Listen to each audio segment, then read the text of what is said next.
បាទជំរាបសួរពុកម៉ែបងប្អូនវិលមកកាន់ Channel បកស្រាយសុបិនសាជាថ្មីបន្ទាប់ពីកបខានមួយរយៈភាសាបញ្ហាជាមួយនឹង Channel របស់ខ្ញុំបាទឥឡូវនេះពុកម៉ែបងប្អូននឹងបានជួបខ្ញុំបានពលសាជាថ្មីវិញនៅការបកស្រាយសុបិនសាជាថ្មី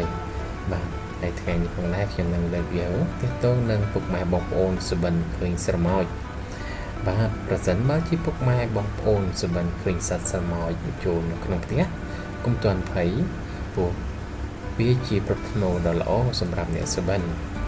ប្រសិនបើជាពុកម៉ែសុបិនឃើញស្រមោចឬក៏សត្វល្អិតផ្សេងមកជាក្រុមជាវងនៅក្នុងផ្ទះ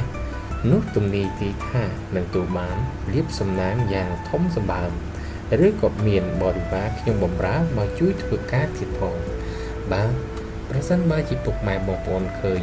សុបិនឃើញសត្វស្រមោចចូលផ្ទះនេះឬក៏សត្វល្អិតផ្សេងនេះគឺមានអត្ថន័យល្អដល់អ្នកសុបិនចំណែកឯលេខសំណាងសម្រាប់អ្នកសុបិនវិញនោះគឺលេខ11លេខ19លេខ110លេខ119និងលេខ196បាទជាចុងក្រោយក៏សូមអរគុណពុកម៉ែបងប្អូនដែលខំចំណាយពេលវេលាដ៏មានតម្លៃតាមដានសម្រាប់ Channel បកស្រាយសុបិនពីដើមរហូតដល់ចប់ជាចុងក្រោយក៏សូមជូនពរពុកម៉ែបងប្អូនជួបតែសំណាងល្អគ្រប់គ្នាសូមអរគុណ